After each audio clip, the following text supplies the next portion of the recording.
Hello, and welcome to Common Sense SEO. My name is Jennifer Denney. Your instructor for this course today. And boy, you're probably already sweating. Like, we're going to talk about SEO. This is overwhelming. There's just so many different parts to it. Well, I'm here to try to simplify and make this easier. So let's get started. So, if you're following along, you're in the series Random Strangers to Raving Fans, where we're using digital marketing to drive prospects, move them through your sales funnel, and then measure the results. And SEO is just a part of the funnel. So, what part of the funnel would you consider it? Well, it can actually be all different parts of the funnel, and that's because it's going to depend on what somebody's search query is. What SEO actually is modifying your website so that when someone searches a question on Google or Bing, they are able to find your question and answer on your website. So that's why I say SEO can be any part of the funnel because it depends on what their search query is. However, most likely, though, they're a stranger and they're getting to your website for the very first time. And so SEO is really about driving traffic to your website. An important item, though, is to not get overwhelmed. There is always something to do when it comes to SEO. And today we're going to talk about simple strategies that you can implement and should implement. But what you actually need in search results is going to depend on what your competitors have. You're actually in a competition in the search results between what your website has and what your competitor has in the search results. And so, what exactly you need to outrank them depends on what they have and what you have. There's a whole big list, and we're going to talk about some of those today that Google is looking for in order to say that your website is the best result that they should put out in front when someone searches. So if your competitor has, let's just say, arbitrarily 1 through 25 done, and you have 1 through 26 done, not that any of them are really in an order, then you're going to outrank them. I'll tell you the biggest thing though is going back and making sure you have content. Because the things we're going to talk about today is really in a subcategory called technical SEO. So I consider content marketing also SEO because without content, then you have nothing to do the technical aspects. So you got to have the content first. So always start with an audit. I'm going to give you a bunch of things that you should audit, but start with your list of things that are potentially wrong and then start with the lowest hanging fruit first. So, like I said, we will not cover everything you need to do, and search engines are constantly evolving, but these are some of the basic mechanics that you need to make sure that you get covered. Okay, so first of all, am I even on Google? You see that first bullet there, site colon. If you head over to a Google search and put in site colon and then your website URL after that, it should pull back all the pages that Google has indexed of your website. One thing you might notice there is Google has indexed 200 pages, but you have 300 pages. That's where you have an issue, and there's some sort of reason why those other 100 pages are not showing. This is where you would want to go to Google Search Console. This is a tool that is your direct access to Google to tell you about your website from an organic SEO perspective. Now, It's just a tool and it's not 100% correct. It is aggregated results from across the entire nation. And there are things in there that Google has left out. All the data is not there. Not to say it's not useful. I just want to make sure that I set the stage that it's not 100% absolutely what Google thinks about your website. It's just giving you some good clues. One of my favorite things in there that is pretty inaccurate is it's telling you what you rank for on a particular keyword, and it might say you rank in fifth position, but then you go and do a search and you're somewhere around seventh position. Well, why is that? Well, let's talk about two things there. Number one, there is infinite scroll results now. So positioning doesn't matter as much because it's just you just keep going more and more. Number two, we all have personalized Google search results. So when I search for something and when you search for something, we're both going to get back different results. What Search Console is doing is giving us an average. So if I show you in first position and you show them in third position, then it's going to tell me I'm in second position. That's going to be the average. So it's not 100% true, but it gives you maybe a benchmark in order to look at, okay, on average, I'm in this position and I'm improving, but it's not necessarily exactly where I'm at. So, good things to look at, but it's not 100% the truth.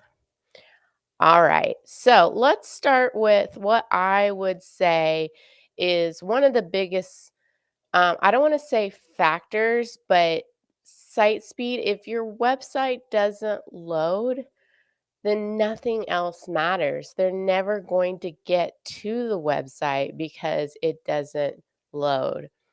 There are a whole host of things. Speaking of, I don't even have on the screen hosting that can affect your site speed. And so it's really a page by page level where you have to look at the particular page and see what's holding you back from the page. So obviously start with your home page because that's where people are going to come into your website, but you could have too much code.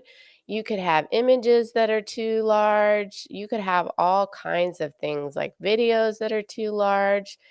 And you have to look at it at a case by case scenario and decide what the best course of action is.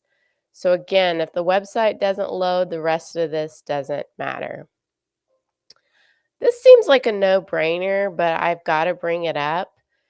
Your website needs to be built with mobile first. And that's because a lot of users, 50% or more, in a lot of cases, are using your website on a mobile device first. So most websites are built with responsive website design, but it doesn't always work the way it should work. So sometimes your web developer is going to have to build pages that are for both mobile and for desktop and look at different versions. A simple task is just to pull out your phone and open up your website on a mobile device and look at how it looks. If things are too close together, if it's hard to read, those are some simple things that you need to adjust and probably have both a desktop and mobile version. All right, we said it a while ago, but let's go back and repeat it. Content, if you don't have content, then you don't have the technical SEO to do. Remember, it's about research topics and gathering it all together versus keywords. So there's going to be a particular topic on a service that you offer, and you need to answer all the questions that have to do with that service from I don't even know what it is to why are you better than someone else and everything in between. So don't focus on keywords as much as you focus on the research of the topic clusters. All right. So there are structure pages, there are product pages, and sometimes the service pages are the same thing as the structure pages. Like we always do in marketing, we come up with terms that mean the exact same thing. So basically, a structure or a service page or a product page is what are you selling? What are the different services that you offer? And it's called a structure page within the website. All of your content for your questions where you answer that is typically living within blogs, but every single service I should see within that structure page all the related blogs that answer the questions about that product or service. People are not going to go through your blog and search for those different answers. So, not only should it be on that structure and service page, but even when I go to your blog and I'm underneath the main page, I should be able to easily search by different subjects and be able to get different answers to those questions. All right, when you're also looking at your content, check your spelling. Google doesn't like it when you don't have correct spelling, which is something that I often do. Use synonyms, use keywords often, but not too often. What is the guideline? There isn't a specific guideline. It needs to make sense to the end user, but make sure that you've got other ways that people might look at it. And that's where, and synonyms is what I mean by that. And that's where keyword research can definitely help you. Combine similar content to one post. So if you've already covered a topic before, go back and update that topic. Don't go back and write a new piece of content. Just go back and update it. Don't add content to your website that is not related to what you do. Often there's current events that come out and we all want to go write about it. And that's great to go put out on social media in the preview post. Maybe even to put on, the particular type of content that they have on social media, like, LinkedIn has their post. But adding it to your website is just confusing Google on what you actually do. So it's kind of a no no, and it's something that you don't want to add. All right, let's talk about the navigation. So, if you break down Google in the simplest form, it's a bot that has to go out and crawl the internet and understand everything in the internet and organize it so that when someone does a search query, it's able to pull back the most relevant information. A sitemap guides Google on what all is in your website and where it can easily find that information. So you need to have a sitemap and you need to let Google know what that is through Google Search Console. A good rule of thumb is no content. I shouldn't have to go more than 3 clicks to get to that information. So, what does that mean? When you look at a URL, you might see a URL forward slash folder forward slash folder forward slash folder, and it might not say folder, it's going to say different information. But every time I have to go into another folder, or rather Google, it's too much for them to index. So nothing should be more than 3 clicks or 3 subfolders in. If you have that now, you really got to take a look at whether or not it makes sense to go ahead and change your URLs. If you're not getting any traffic right now, then go ahead and make that switch. But if you're getting a decent amount of traffic, then there's some sort of other SEO that you've done that has overridden the fact that that is done that way. So it's not the best practice, but it might not be worth redoing your URLs because then Google will have to go and index all of your information again. So your homepage navigation up at the top should be pretty simplified and surface information.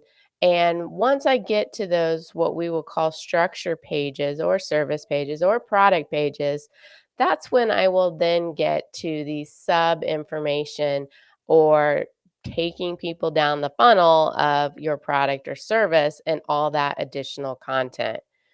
This is where we should have that internal linking. So the structure pages to the blogs, just like we talked about earlier, blog landing pages, blogs to blogs. So within blogs, I should be leading to the next, logical content.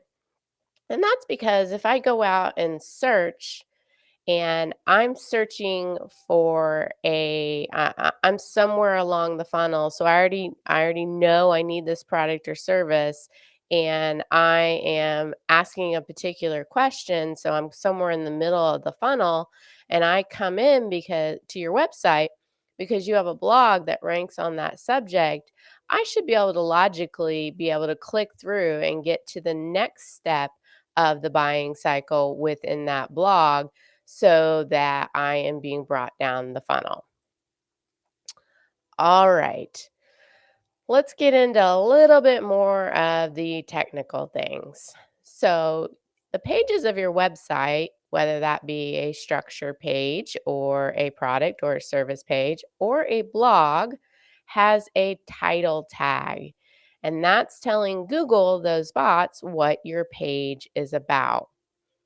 Sometimes, as marketers, we want to make that page so that it's real catchy and fun. And I don't disagree with that, but you got to combine that by putting your most important keywords first at the beginning of the title.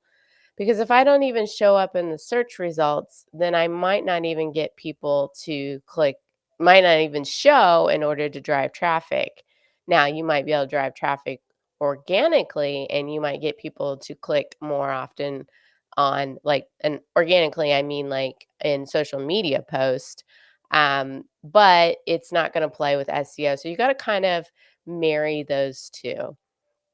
A lot of times there is a fight between an SEO technician, a designer, a copywriter, you know, all the web developer, all these people have their own motives and you just have to marry it together and get a cohesive plan that makes sense for everyone. All right. So along with that title tag though, the URL should match that title tag. So it should be very similar. We don't want huge amounts of titles, though. We don't want something that's really long, so you gotta really think about that. Now we get to what's called H1s, H2s, and H3s. So this is really like web developer type terms. You might see it more as a designer as the very largest heading I can have in H1, and then subheadings called H2 and H3s. You can only have one H1, but you can have multiple H2s and multiple H3s. So kind of look at it like the book, and there's the title, and then there's the chapters, and maybe some descriptions of the subchapters. All right. Images. So you should definitely be using images within the website. People don't want to look at just, content, written content. It can be a little boring. Most people do scan content. So, a couple things to keep in mind. We've already talked about how images could possibly be holding you back on site speed because they're too large. So when you do upload images, make sure that they are compressed. Also, you want to use alt tags. So while AI is getting more advanced and it can read images, alt tags help those that are perhaps blind and are reading a website and they need to see what that image is. And that is helping those readers be able to come back and tell them what that is. And it's telling search engines as well. So, the other thing that images help with is keeping people on the website longer. This is one of those indirect SEOs where tips where the longer you keep somebody on a website, the more engaging that they are finding the content, and Google sees that as an indication that people like what you have on the website, and so they're more likely to serve you in the search results because people are spending a decent amount of time on your website. All right. So let's talk about the type of content. So we just talked about, images and we talked about written content, but you should also have short videos and podcasts and YouTube full videos on your website as well. It's just another reason to keep somebody on your website longer and give them more reason to be able to stay involved. Now, you could use different video vendors like Vimeo or Wistia to host that on your website, but Google does own YouTube. So, from an SEO perspective, I'm going to use YouTube. And I'm also going to make sure that I have the full video and that I've clipped out some YouTube shorts as well, just to give people a little teaser of what all they can find in that full video. And then I'm also going to create a podcast on that exact same content. Why is that? Well, everybody likes to enjoy content in different forms, and you're helping the search engines better understand what your content is about. So, again, I'm going to have one piece of content that is got written, images, video, and a podcast all on the same page. You want to keep people on your page longer. All right, so content posting. A lot of times people want to know, well, how often should I write? Well, you should write as often as you possibly can when you can fully cover a subject from the beginning to the end, better than anybody else. So if you can post 4 times a week and fully do that, great, but more than likely most people cannot do that. So, you gotta look at a content plan that is going to make sense for you. Along with that, people wanna know, well, how long does it need to be? You need to fully cover the subject and cover the subject better than anybody else. So you when you go and do searches for the subject that you're going to write about, what has everybody else written about and how can you write it better? Remember, you're competing with those people, and so you're trying to give Google reasons to believe that you can more fully and better understand that subject. You'll have to go back to the EAT principles though and make sure that you've got all of that as well. So, once you've got that content and you've posted it to your website, you want to make sure that you're posting it out on social media.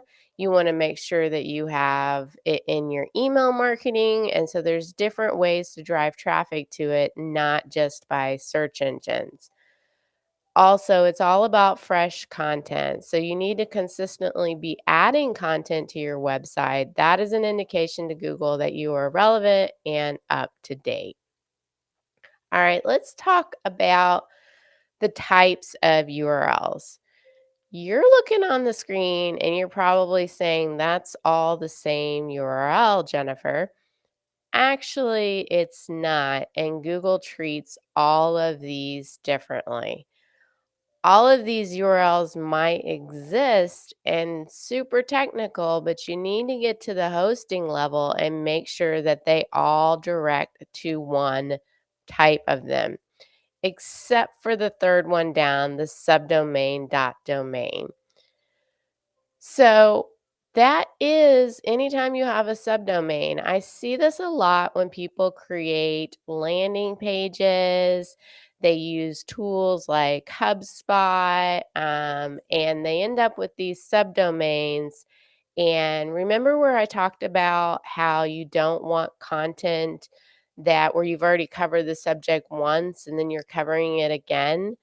So if you have like a HubSpot and you're building these landing pages, but you've already covered the subject on the actual domain, you're competing with yourself.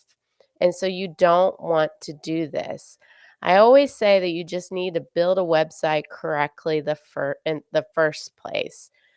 Those type of tools came about because it's easier to just create these landing pages out there than to fix the website itself. That's my opinion. So, um, that's my opinion on subdomains. It does affect it. Now, the other question I kind of get is the WW or no WW. That's a personal preference. The WW is kind of old school. It's how we used to say it. So I would say probably drop the WW is going to be better. And then the other question I get is going to have to do with the HTTPS. That is a secure website, and you absolutely want a secure website. So the second one on the screen, the HTTPS colon / / is probably the best way to have your website. All right. So we've talked about this a little bit, but just want to hit on it a little bit more: internal and external linking. So, any important page should have at least one internal link from your website. I'm going to say that all pages should have some sort of link. You don't want something isolated. There's probably not too many pages, maybe like a private policy that you don't necessarily need internal linking on. But for the most part, you're going to need that.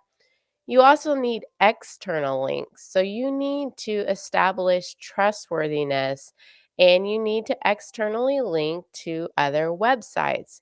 So it's going to help your website to link to other websites. This in itself is the only way that link building should be done. And I'll explain here. But before we get to that, let's talk about structured data. So, really, this is just a piece of code that kind of gives more information to Google on what your pages are about. There are particular types of structured data for articles, for books, for breadcrumbs, which are just, different chapters of your book basically or your website, carousels, courses, data sets, and so on and so on. There are a lot of different ones there. So, you want to have structured data just to better let Google know what your website is about. All right, let's go back to that link building that I just teased a little bit ago. So, you should do local listings. So, these are going to be like your info group and your yellow pages. And there's all these aggregates out there of websites that basically have a bunch of listings of different people that are in your industry. It might not be industry related, but you should go out there and claim all those and get all of those taken care of. Now, as far as building links, the correct way is to reach out to websites and ask them to link back to your content. But you have to have content that makes sense for them and it is a good source of information. So it is quite difficult to get links back this way. It sometimes is the juice worth the squeeze. If you wrote your content correctly in the first place, then you're probably already ranking and you probably were already found. And the original person that is writing about your topic found your piece of article and they're going to naturally link to you because they want to link to good content, external content to help their website as well. Manually reaching out usually comes across pretty spammy and it's quite difficult. So it comes down to, is the juice worth the squeeze? I've been doing SEO for almost 17 years and I haven't really found the juice worth the squeeze. So you might need it, but that's why it's one of the last things that we're talking about today because I don't find that it's that much. And a lot of the SEO experts of Matt Cutts and what have you agree with me. All right. So Google My Business.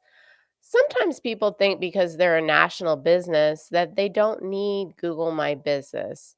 This is like Google's register of all the businesses that are out there. So, yes, you should claim your business profile and you should completely fill it out.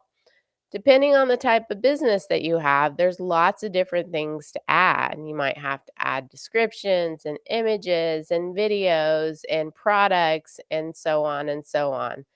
It's also the best place to get reviews.